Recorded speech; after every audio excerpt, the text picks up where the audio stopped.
visite nuestra página web radiocr.net. Vea todos nuestros programas y conozca más de nuestra programación. radiocr.net, una señal para Costa Rica y el mundo. radiocr.net,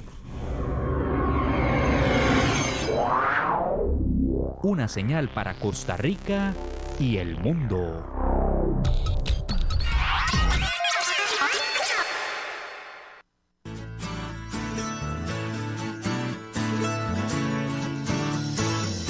Ya inicia Hablemos de Obesidad y Salud. Entrevistas, mensajes, historias de vida, reportajes, recomendaciones y mucho más. Póngase cómodo. Ya iniciamos.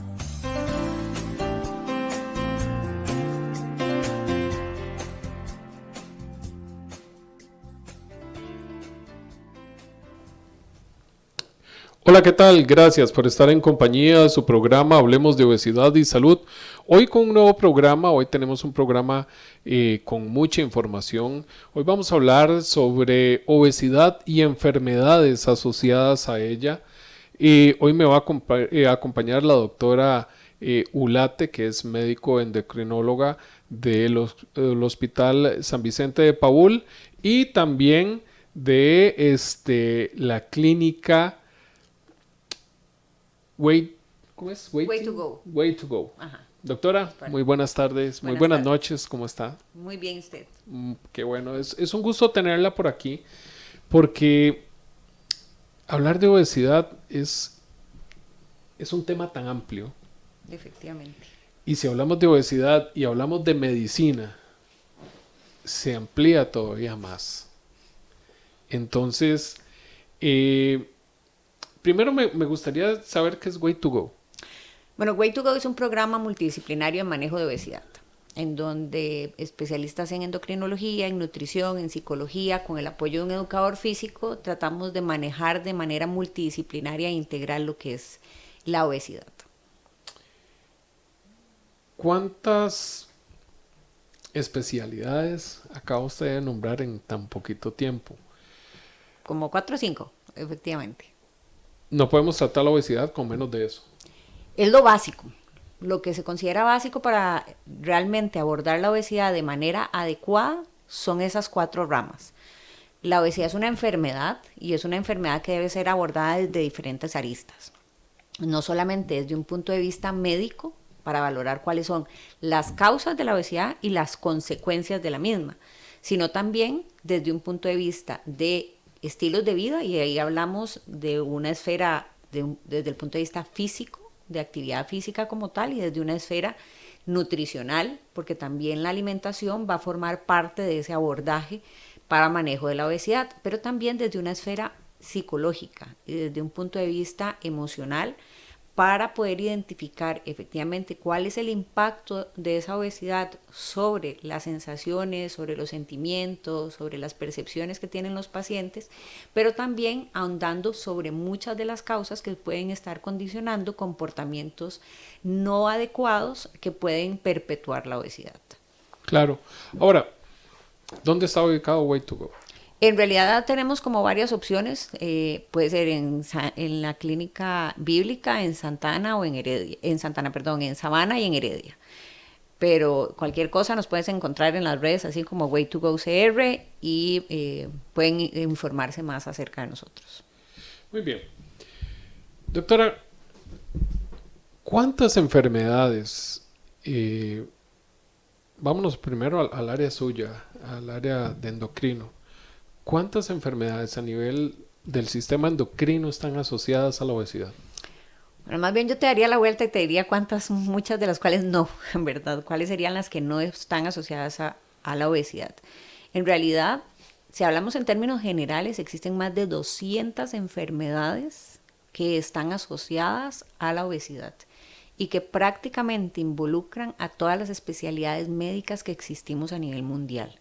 Estamos hablando que todos los especialistas, seamos del área médica, quirúrgica, psiquiátrica, ginecológica y hasta pediátrica, hemos encontrado pacientes cuya obesidad ha generado algún trastorno de salud que deteriora su calidad de vida o incluso su pronóstico de vida. Qué interesante. ¿Y por qué es que afecta tanto entonces la obesidad? La obesidad es un estado de inflamación crónica que se llama. Lo que ocurre es que nosotros tenemos una capacidad de almacenaje de energía finita.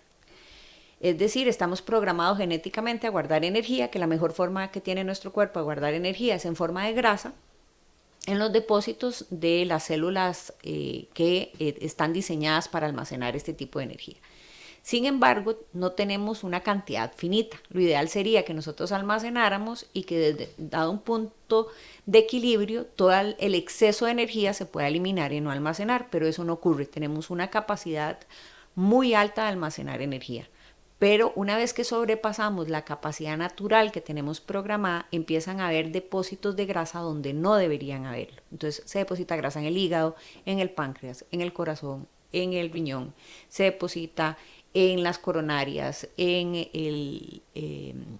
la parte del funcionamiento del ovario. Entonces empiezan a haber depósitos ectópicos que se llaman de esa grasa que genera inflamación y esa inflamación va a generar una serie de sustancias que a la larga van a producir daño. Entonces es un daño crónico de muy bajo grado que no suele ser percibido por los pacientes como dolor o como enrojecimiento o como algo más físico, más objetivo que le permita al paciente ir a consultar de manera más temprana. Usted acaba de decir algo que me llama mucho la atención y es que se va llenando los órganos, se va acumulando grasa en los diferentes órganos. Y usted acaba de decir ovarios, corazón, hígado, riñones, páncreas. Todo se va cubriendo de esta capita amarilla, digámoslo así, que muchas veces se ve y en todo lo que es el sistema circulatorio. Nunca lo había analizado así. Entonces, no es solo algo que se ve a nivel abdominal o a nivel facial o brazos o extremidades inferiores, es todo el cuerpo el que comienza a sufrir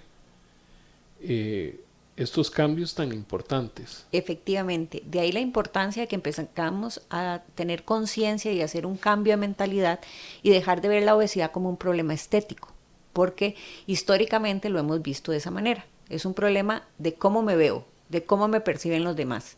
Y la realidad es que no es así, es una condición que genera un desequilibrio en la forma en la que nuestro cuerpo almacena y procesa la energía y que genera daño de bajo grado, pero que crónicamente va a producir un daño permanente en algún órgano, sistema o en varios órganos y sistemas. Es parte del problema, el no percibir esta condición como lo que es, una enfermedad y una enfermedad crónica que necesita tratamiento y seguimiento a largo plazo. Ahora, ahí usted también utilizó ahora un término que es realmente de las luchas que estamos teniendo a nivel de Latinoamérica, y la definió como una enfermedad de difícil manejo, una enfermedad crónica de difícil manejo. Yo, Arturo Vega, tengo la percepción que hay médicos que tienen la idea que es una condición más que una enfermedad, como una condición que es factor de riesgo de muchas otras enfermedades. Pero usted nos acaba de decir que es una enfermedad de difícil manejo. Efectivamente. Si hablamos desde el punto de vista de qué define una situación de enfermedad, realmente una enfermedad, muchas veces el estado de salud se dice que es la ausencia de enfermedad, pero en realidad no es así. Cuando hablamos de enfermedades, una enfermedad debe cumplir algunos criterios. Entonces, entre esos criterios debe haber una alteración de algún órgano o sistema de nuestro organismo. Debe haber síntomas y signos específicos y debe haber alguna condición patológica asociada. Entonces, si eso lo aplicamos a obesidad, tenemos un trastorno de la homeostasis de la energía. Es decir, nuestro sistema de control de energía no es regulado de manera apropiada. Tenemos signos y síntomas muy característicos.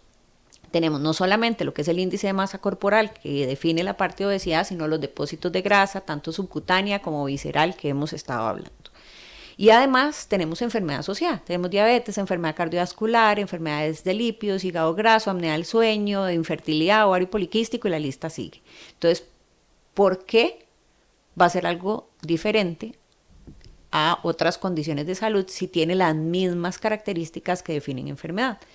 Si lo vemos objetivamente incluso y lo comparamos como por ejemplo con la hipertensión o con los problemas de colesterol y de lipidemias como tal, tienen un punto de corte. A partir de 140/90 la persona es hipertensa. Y entre más alta esté la presión, más probabilidades hay de que fallezca. Si lo vemos con el colesterol, dependiendo de las características del paciente, un colesterol, por decirlo de alguna manera, malo en 130, por encima de ahí, dependiendo del tiempo que el paciente evolucione y el nivel que tenga de colesterol, va a generar un aumento del riesgo de muerte. Lo mismo pasa con los pacientes que sufren de obesidad. Si un paciente tiene un índice de masa corporal por encima de 30, eso lo define como un paciente que sufre obesidad. Pero si el índice de masa corporal sigue elevándose, mi pronóstico de vida se acorta. Y tan es así que un paciente que tiene un índice de masa corporal por encima de 40 tiene una probabilidad de llegar a los 70 años de apenas el 50%. Entonces, sigue cumpliendo criterios de enfermedad.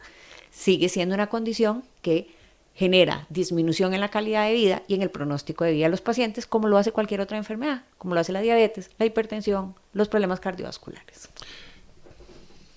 Hay un término interesante. Vamos a ver.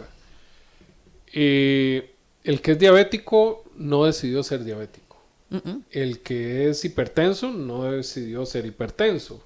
Estoy seguro que nadie dijo quiero ser cardiópata y es cardiópata.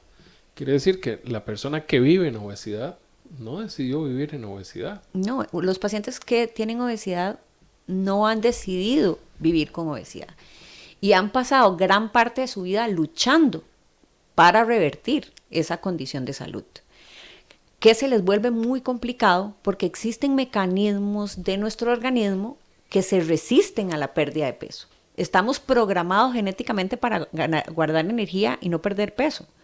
Si lo vemos históricamente y evolutivamente, hasta hace 100 años éramos nómadas, teníamos que cazar o cultivar, no había cómo almacenar alimentos y mucho menos había la cantidad de alimentos procesados y la disponibilidad que hay ahora.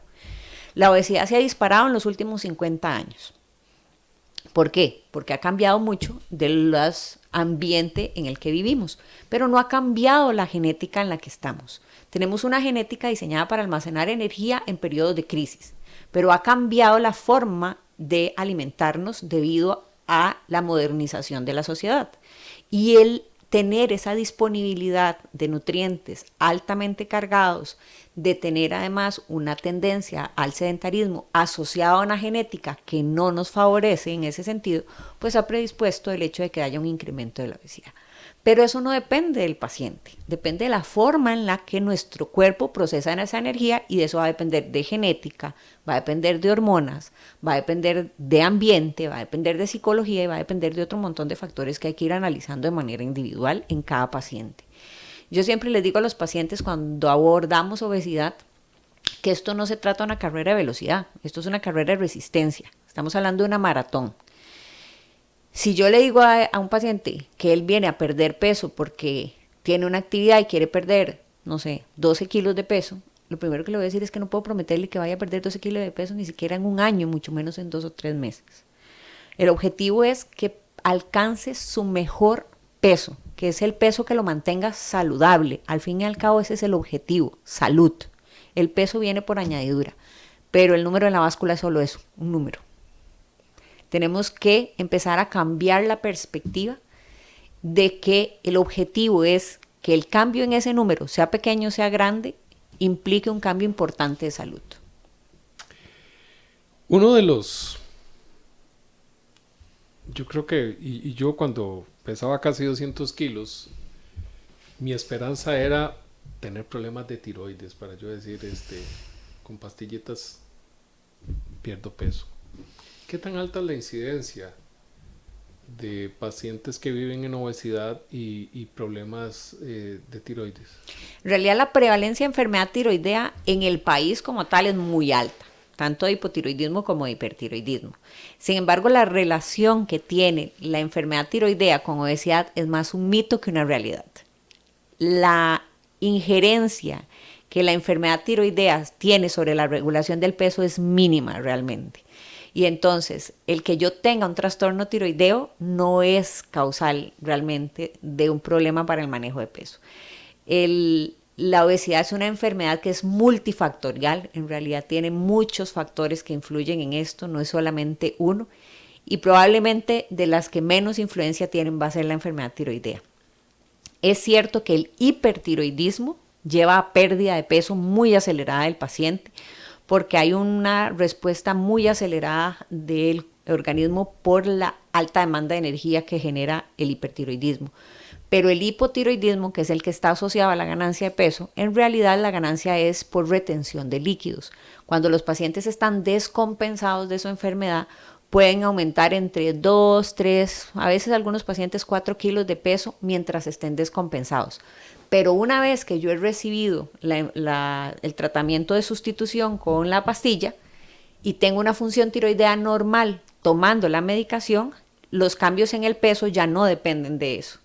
Y esos 3, 4 kilos de peso que gané por retención de líquidos los voy a perder. Pero ya después de eso no va a haber cambios en mi peso.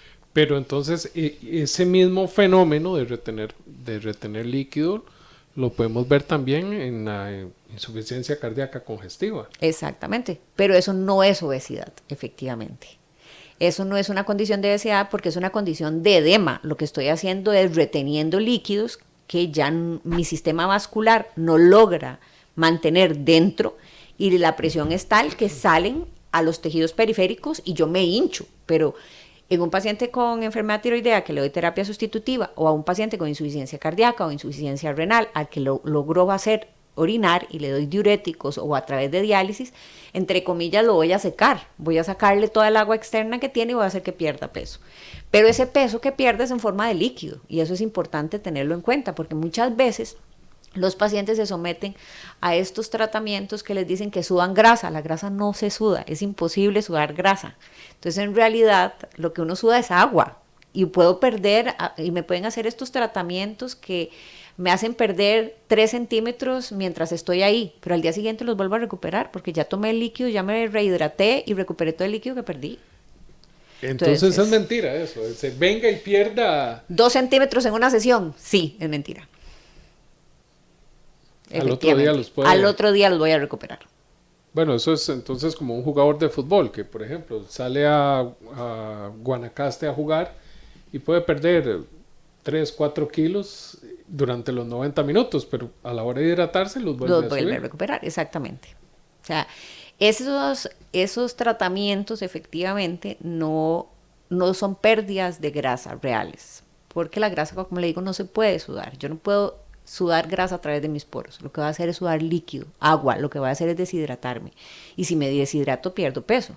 De hecho, eso me hizo recordar ahorita una enfermedad muy específica de endocrinología que no está relacionada con obesidad, pero que se llama diabetes insípida. Que es básicamente pacientes que no logran concentrar la orina. Tienen una condición hormonal que les impide concentrar la orina. Una de las formas de documentar que existe esa enfermedad es que al paciente se le impide tomar líquidos estando hospitalizado. Y el test se suspende cuando el paciente ha perdido el 5% de su peso corporal, porque lo ha perdido en forma de agua. Y cuando un paciente ha perdido un 5% en ese lapso en donde no lo dejo tomar líquidos y que ha perdido orinando 5% del peso corporal, estamos hablando que eso es un montón de peso. Lo ha perdido en forma de agua y lo puede perder en 24 horas. Entonces, perder el peso de esa manera no es perder peso. Realmente es simplemente deshidratarme. Deshidratarse.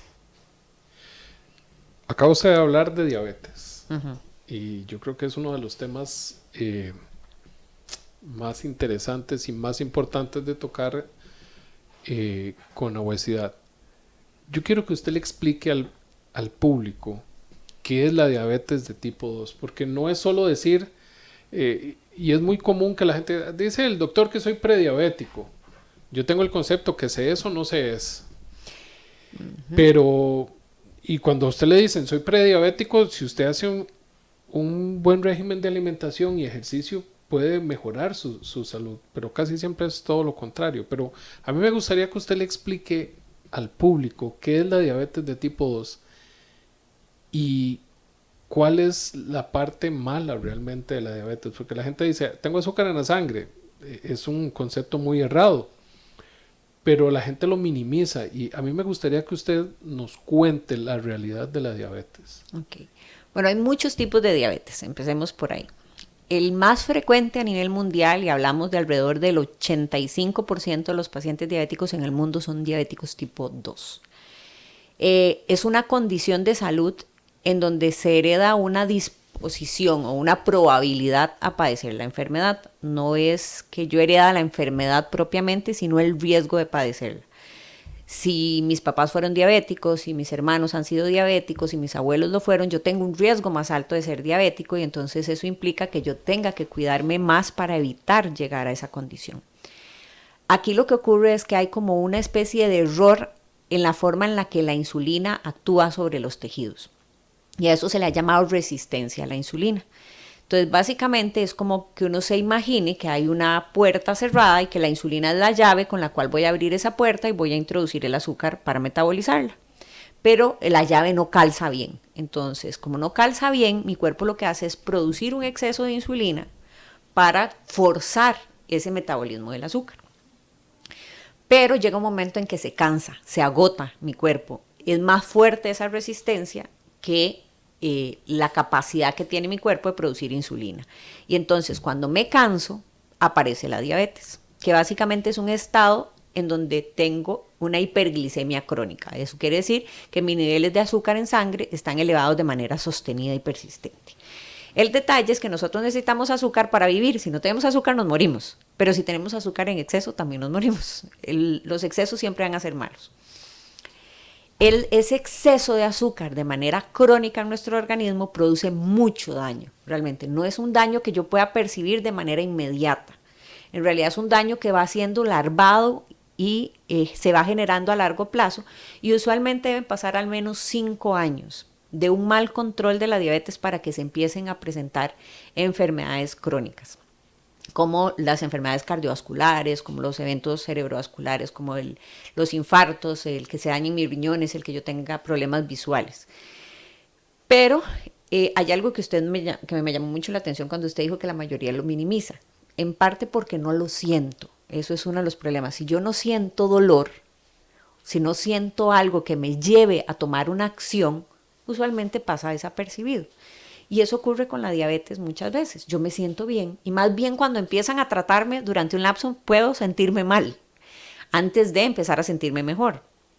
Entonces, como no siento nada, lo minimizo, y como comer es rico y todas nuestras actividades familiares, sociales y muchas veces culturales, entre otros, están alrededor de una mesa, pues no logro percibir esa importancia del control.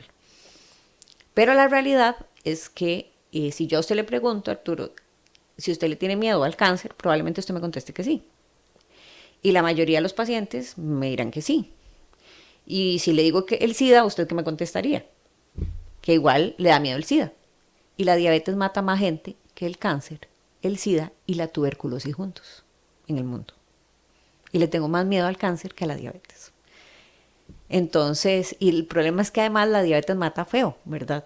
Claro. Porque mata a poquitos, mata dejándome ciego, mata quitándome los riñones, mata quitándome las piernas, matándome un infarto y luego otro y un evento cerebrovascular. Entonces, además de que mata más gente que todas estas condiciones juntas, mata de manera lenta, progresiva y muy dolorosa.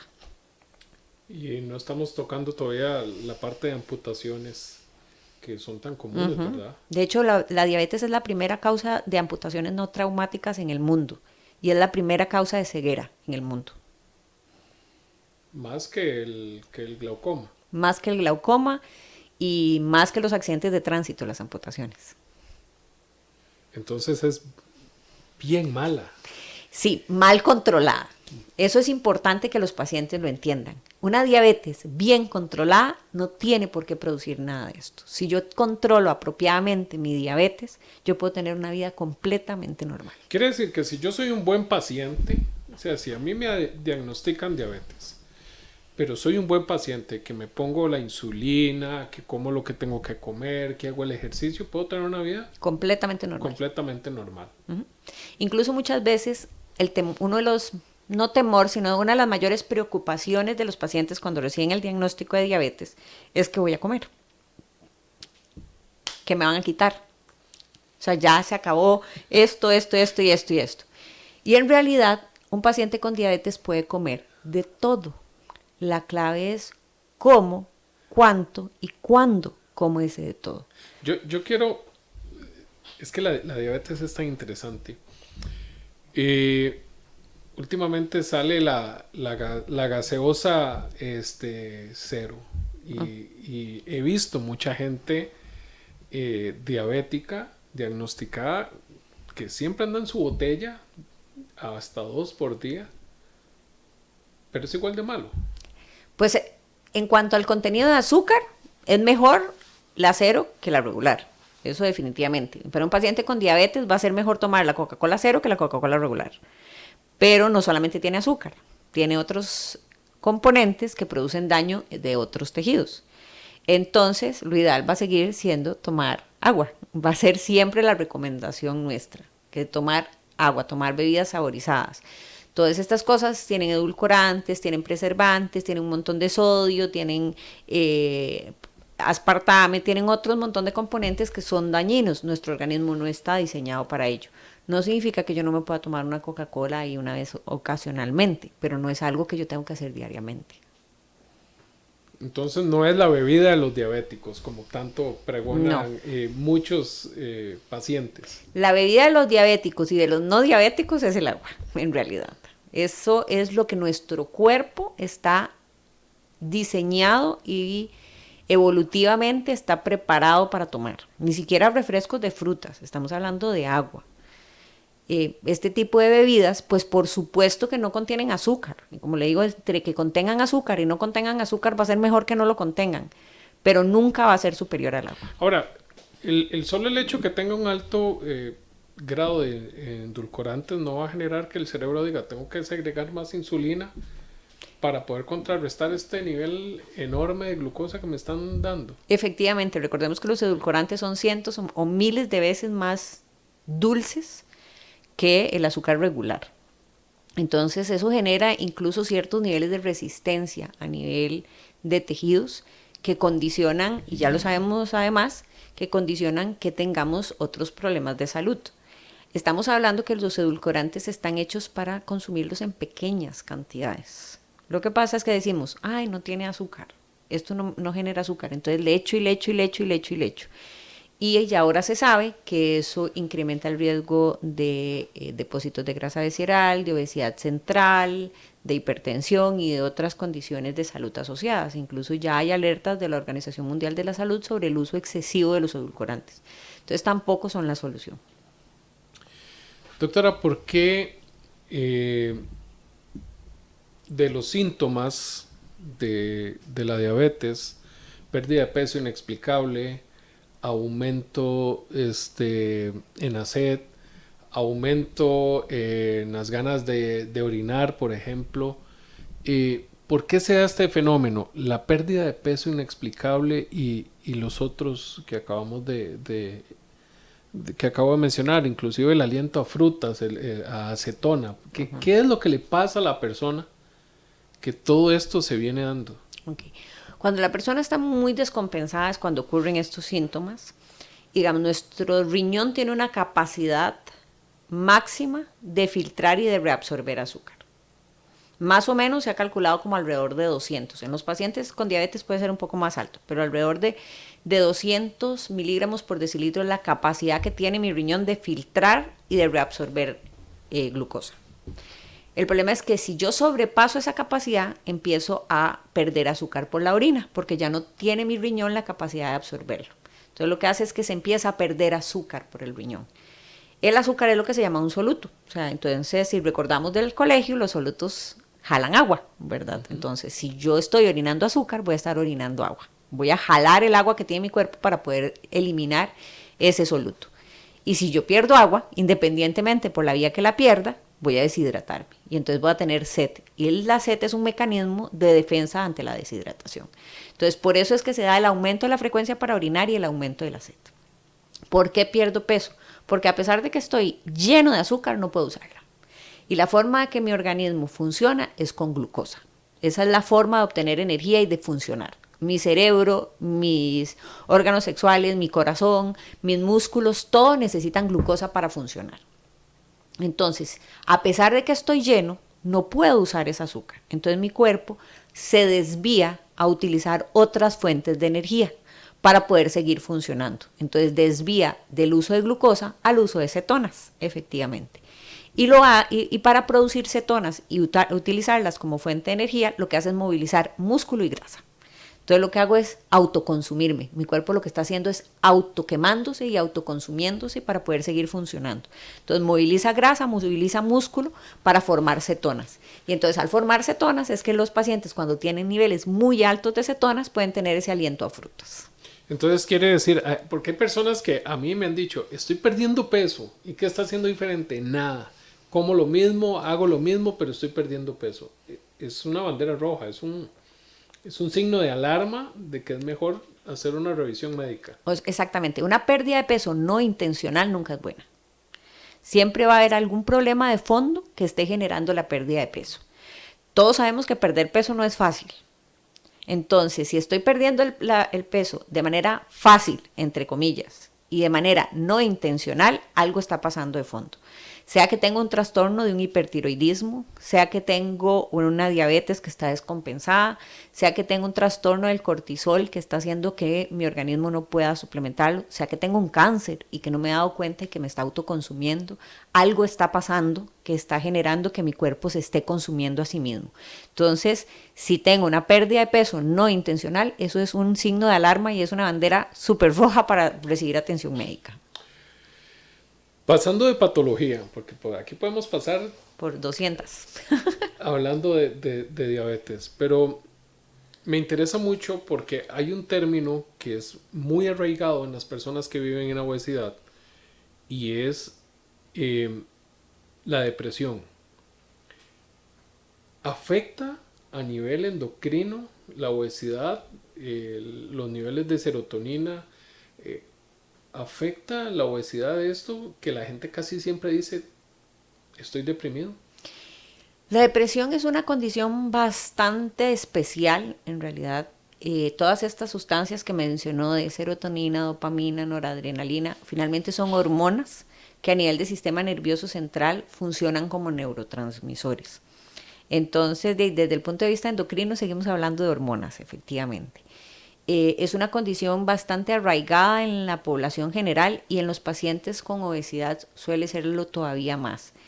En gran medida porque han sido pacientes que han experimentado estigma, que han experimentado aislamiento.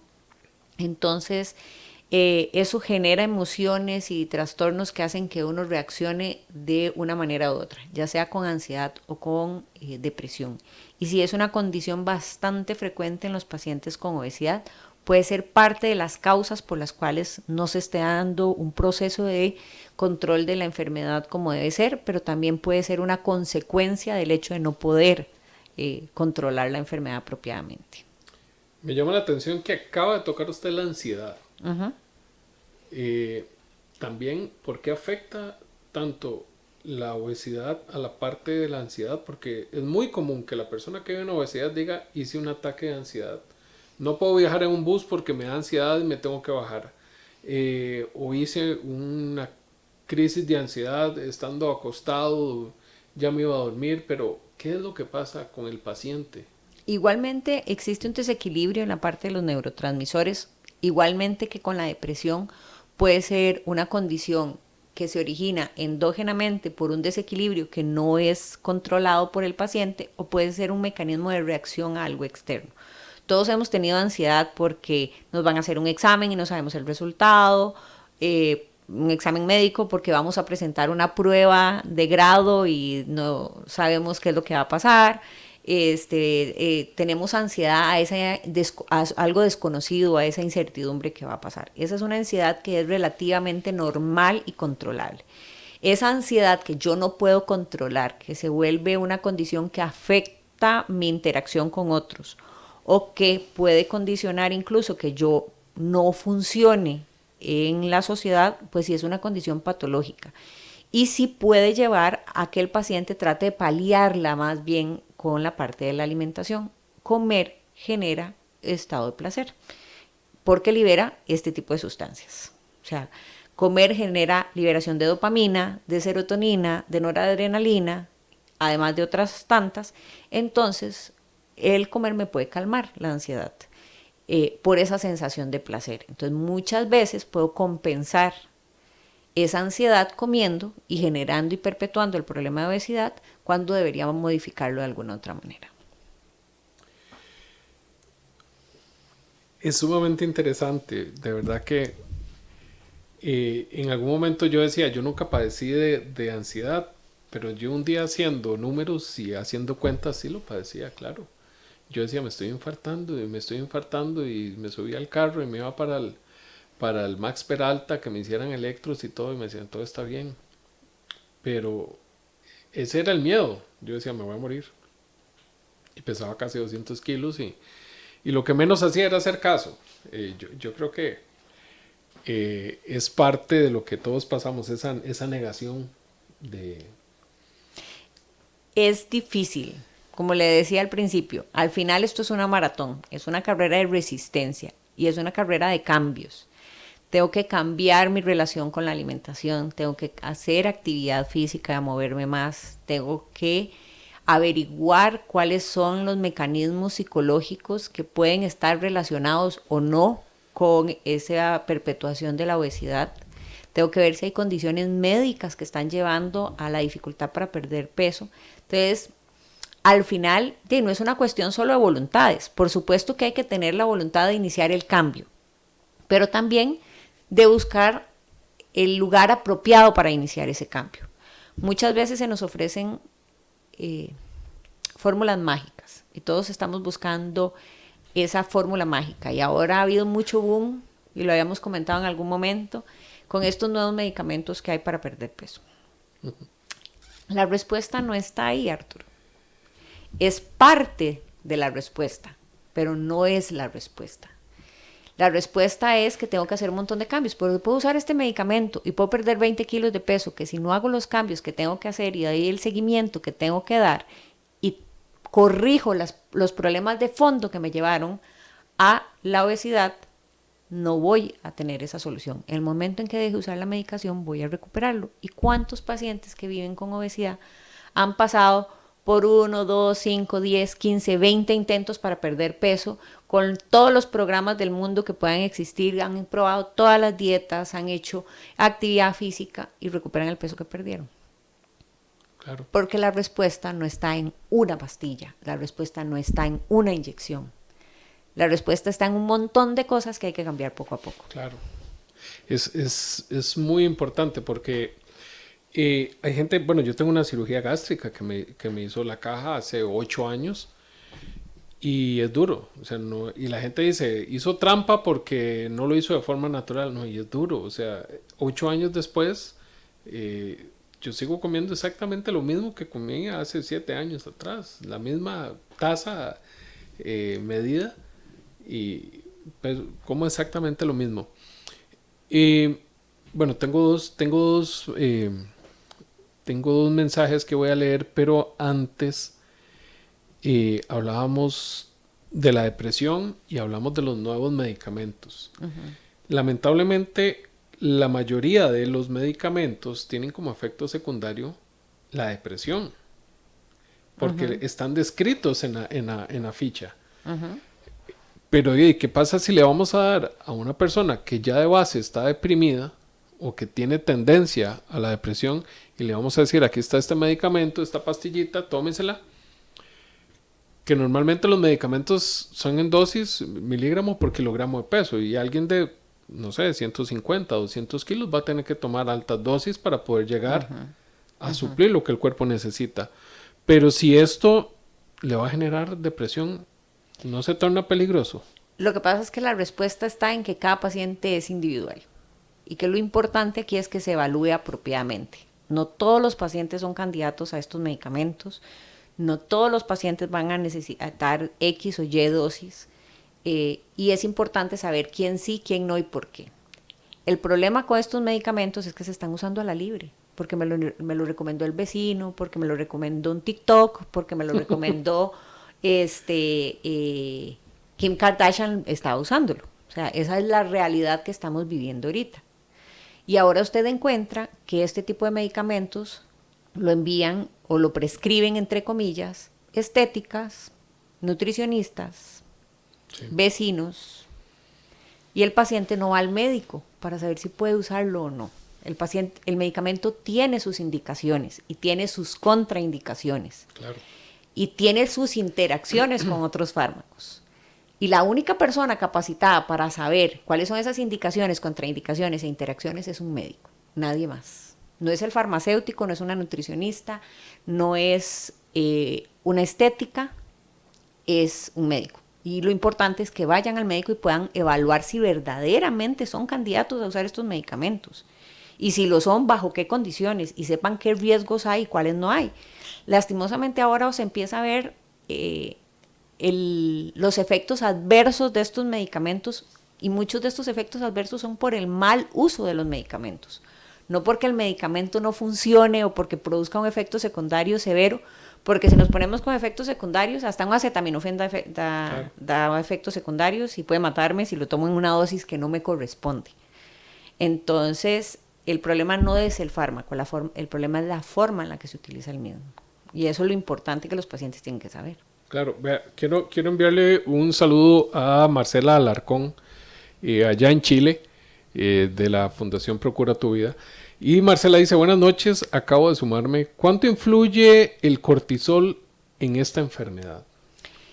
Influye bastante, pero no lo que la gente cree. Digamos, el exceso de cortisol produce una enfermedad que se llama un síndrome de Cushing y es una causa de obesidad hormonal, que sí es muy difícil de tratar, es mucho más difícil de diagnosticar, suele ser muy evasiva para nosotros los médicos, pero sí puede condicionar un problema difícil para regular el peso, cuando hay un exceso de cortisol.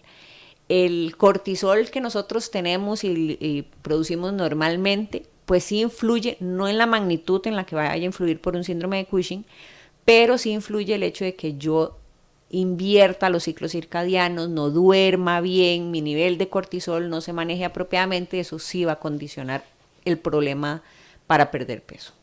Ahora, pero si nos vamos al síndrome de Cushing, creo que tiene signos muy típicos. Muy típicos, como creo que se llama cara de luna Una llena, efectivamente.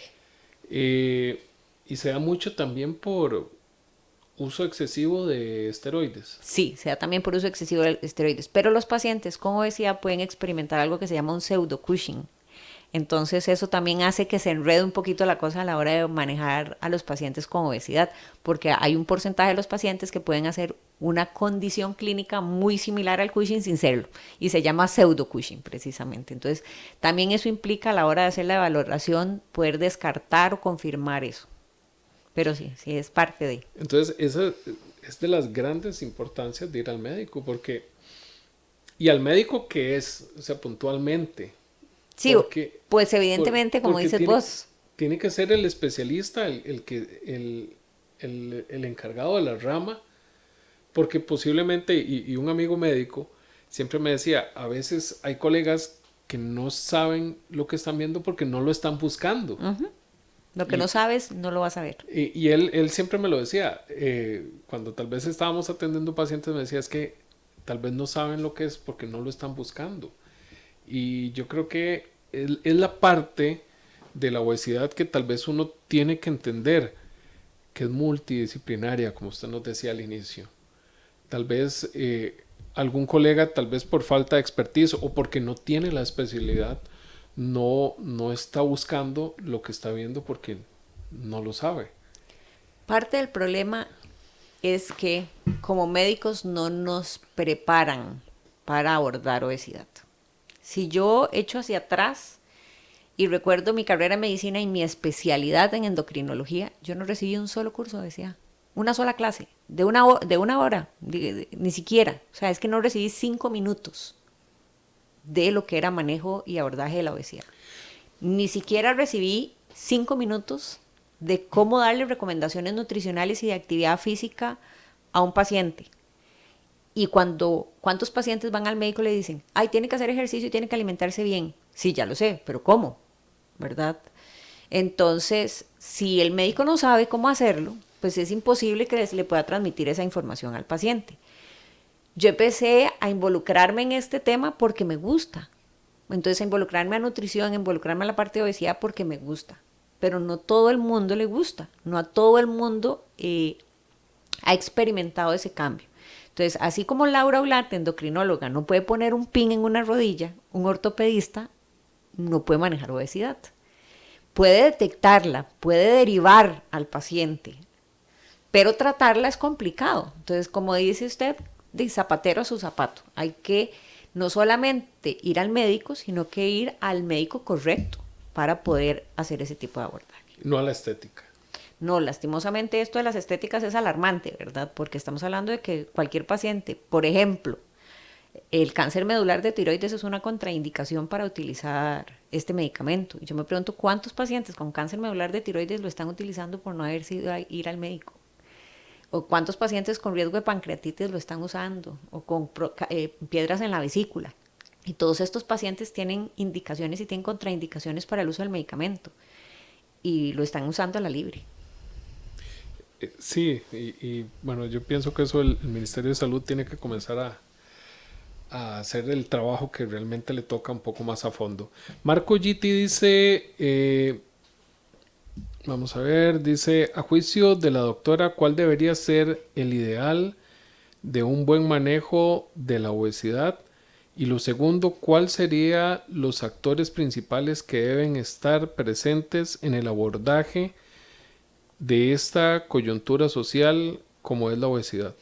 Pues en realidad, como hablábamos al principio, estamos hablando que deberían ser 4 esferas mínimas, ¿de acuerdo? La esfera física, la esfera de la parte nutricional, la parte médica y la parte psicológica. Esas son las 4 esferas que han demostrado a nivel mundial ser efectivas en el manejo de la obesidad. Es lo que realmente ha generado cambios a largo plazo en este tipo de población. ¿Quiénes deberían estar involucrados? Como mínimo, un médico especialista en obesidad, que no necesariamente tiene que ser un endocrinólogo. Existen médicos generales que tienen preparación y que tienen educación y se han preparado para manejar obesidad. Existen internistas que manejan obesidad. En realidad es un médico que tenga la experiencia para tratar esta condición. Una persona especialista en nutrición, un profesional en nutrición que sepa manejar obesidad y trastornos metabólicos asociados. Yo no voy digamos, a abordar con una nutricionista deportiva un paciente con obesidad, porque se manejan completamente diferentes. Entonces es parte de un paciente, un educador físico que además también tenga la experiencia para iniciar un proceso de actividad física en pacientes que tienen movilidad limitada por dolor o por cualquier otra condición como lo es la obesidad, y una persona especialista en psicología que le dé herramientas a los pacientes sobre manejo de ansiedad, control de impulsos, sentimientos de culpa, y otro tipo de condiciones, que le dé herramientas para manejar esta condición. Eso es lo mínimo. En un mundo ideal, una enfermera, un trabajador social, ¿verdad?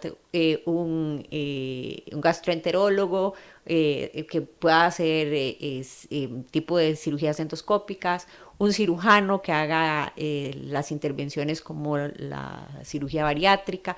En un mundo ideal debería contar con todo eso y con más, pero en un mundo real es lo mínimo con lo cual deberíamos contar para abordar obesidad. Lo que pasa es que ese mundo ideal, yo creo que ni a nivel de Europa, que están tan avanzados, no. Tienen todas esas herramientas los pacientes. Ahora, y ya vamos a ir a una pregunta que hay por aquí. Ahora que le escuchaba a usted decir que durante la universidad y durante el tiempo de residencia nunca recibió nada sobre obesidad, yo admiro mucho a doña, ya se me fue el nombre, a la licenciada, ya le digo el nombre, se me fue. Ella hizo a doña Marianela Gamboa, perdón, doña Marianela, yo sé que siempre nos ve. Doña Marianela hizo su tesis hace 30 años en pacientes de obesidad, en el manejo del paciente de la obesidad, hace 30 años, cuando eso ni siquiera se asomaba el problema. Pero ya ella visionariamente dijo, aquí va a haber un problema. Y para mí es de las personas que maneja muy bien este tipo de pacientes. ¿qué es lo que hace que las universidades, que el mismo Sendeis no ponga sus ojos en este problema? En que hasta hace unos años se veía como un problema estético y no como una enfermedad. Los últimos años ha cambiado y los currículums de las universidades y de los posgrados han ido cambiando. Los chicos que ahora estudian en la especialidad de endocrinología reciben un curso de obesidad que dura 3 meses y que así como duran 3 meses viendo diabetes, 3 meses viendo tiroides, 3 meses viendo enfermedad renal y así sucesivamente, va a haber un curso de 3 meses durante su carrera, que de hecho corresponde hacerlo en el 2024, sobre lo que es el manejo de obesidad, la fisiopatología y todo lo que está involucrado. Entonces sí están cambiando el currículum en ese sentido, pero hasta hace unos años hacia acá. El que no se abordara anteriormente era porque era un problema estético. Yo recuerdo durante mi formación que una vez un paciente habló de su dificultad para perder peso y el médico le contestó que no había gordos en África. Me pareció una manera súper despectiva de hablarle a un paciente y una manera demasiado cruel de responsabilizarlo por una condición por la cual no es responsable. Entonces, para poder cambiar esa mentalidad tenemos que cambiar los currículums universitarios y empezar a empapar y sensibilizar a los estudiantes sobre el manejo de esta condición. Sí se está dando, a un paso lento, más lento de lo que a uno le gustaría, pero sí se está empezando a dar cambios en ese sentido para que haya más sensibilidad para manejar a los pacientes con obesidad y para que haya más personas entrenadas en esto. Y no solo eso, doctora, porque ya vamos a ir aquí a la pregunta que me acaban de enviar. Vámonos a la caja. Por ejemplo, no hay ropa para personas que viven en obesidad. No hay camas adecuadas para personas que viven en obesidad. No hay vehículos, llámese ambulancias, para personas que viven en obesidad. Y eso tampoco lo tiene la Cruz Roja. Ni hay pesas siquiera. No hay una báscula para poder pesar a una persona, porque me lo han hecho saber muchas veces. Esta parte de sensibilizar, hace un tiempo atrás, 3 personas diferentes en un mismo día me dicen: recibí un maltrato de un médico en el Calderón Guardia. Me pongo a investigar un poco, a hacer preguntas y me doy cuenta que es el mismo médico. Es el mismo médico que tiene que atender personas que viven en obesidad y tal vez tenía un mal día, no lo sé. Pero 3 personas diferentes en 3 diferentes momentos del día me dicen: recibí un maltrato de un médico.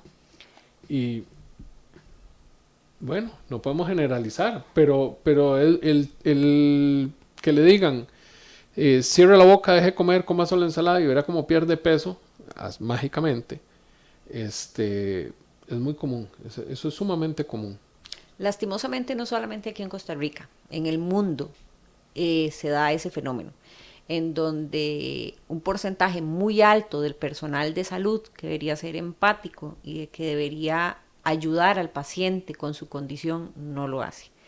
De ahí lo importante que sea en este momento, mientras hay un cambio de mentalidad que se va a ir dando a futuro, buscar a la persona correcta para abordar esta condición. Porque existe un porcentaje muy alto de personal de salud que todavía no tiene la sensibilidad para tratar esta condición. Y de ahí que no sea infrecuente encontrar eso.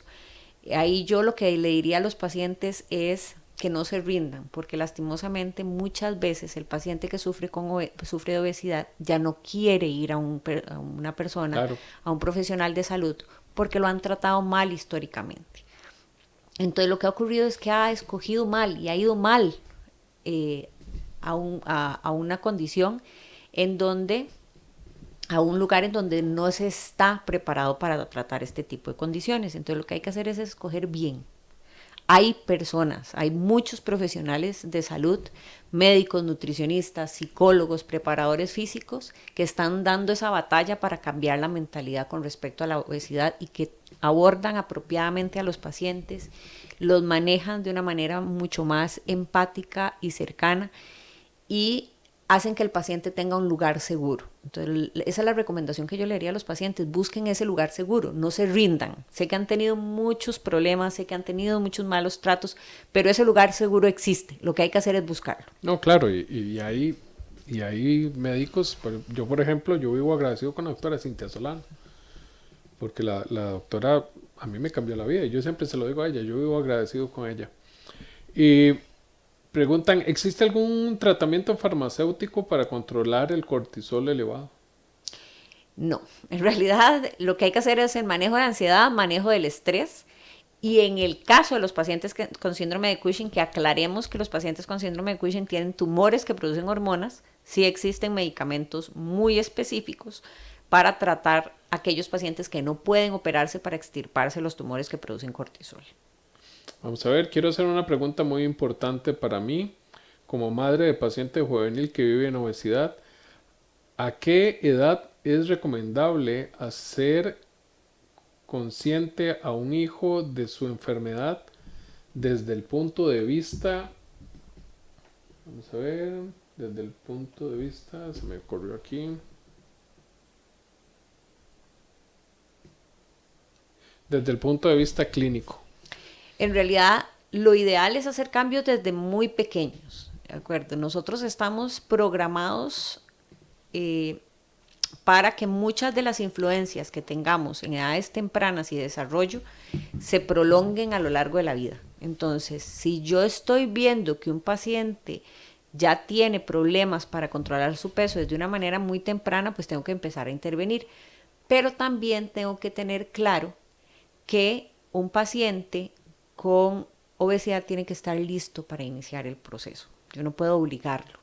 Entonces, tiene que estar en un momento que sea como voy a dar el paso y voy a empezar a adaptarme a los cambios que me están pidiendo para poder generar esa atención a este proceso de enfermedad que estoy experimentando. Pero hay que estar listo, no se le puede obligar. Entonces, es importante ir haciéndole conciencia para que eventualmente esté preparado para dar el paso de iniciar ese proceso. Pero obligándolo nadie va a responder. Claro. Y así, porque ya se nos va acabando el tiempo, hace un ratito usted me dijo que los problemas de tiroides es un nivel muy bajo, un porcentaje muy bajo del paciente que sufre problemas de tiroides. ¿Cuál es la enfermedad a nivel endocrino que más sufre el paciente con obesidad? No te entendí bien. Vamos a ver, voy a contestarlo a través por dos vías porque no te lo entendí muy bien. Por aquello, existen lo que se llaman obesidades monogénicas, que son condiciones endocrinológicas muy raras, gracias a Dios, excesivamente raras, en donde hay ciertos trastornos genéticos que condicionan obesidades que son sumamente complicadas de controlar y que se presentan en edades muy tempranas de la vida. Existen ya tratamientos específicos para estas condiciones, pero se deben a errores en los cuales no hay control de saciedad. O sea, los pacientes siempre van a tener hambre y son pacientes que tienen una condición que incluso pueden comer hasta romper su estómago. A ese punto pueden llegar. Son, gracias a Dios, extremadamente raras, pero existen y son condiciones endocrinológicas. No sé si te referías a eso específicamente. Existen además enfermedades que la obesidad como sí misma condicionan la aparición de enfermedades endocrinológicas, y la más frecuente por mucho en cuanto a mi especialidad como tal va a ser diabetes. Y en segundo lugar, que vienen casi juntas, es lo que es el hígado graso no alcohólico, que es un preludio de la cirrosis. Son por mucho las dos causas endocrinológicas más comunes causadas por obesidad. Doctora, de verdad que muchas gracias por haber estado con nosotros. Realmente ha sido un programa sumamente rico, mucha información, pero no alcanza una hora para poder conversar de todo esto. Espero que no sea ni la primera ni la última vez que nos acompañe. De verdad que muchas gracias, muy agradecido de corazón por venir a ilustrarnos todo esto. No, más bien muchísimas gracias a ustedes por la invitación. Realmente para hablar de endocrinología y de obesidad podemos durar horas, pero de verdad con todo gusto.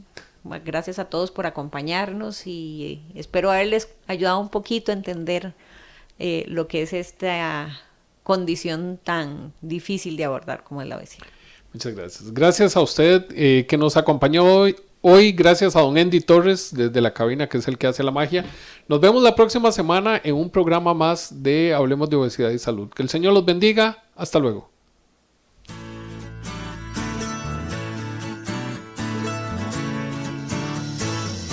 Esto fue Hablemos de Obesidad y Salud. Te esperamos en nuestro próximo programa con más información.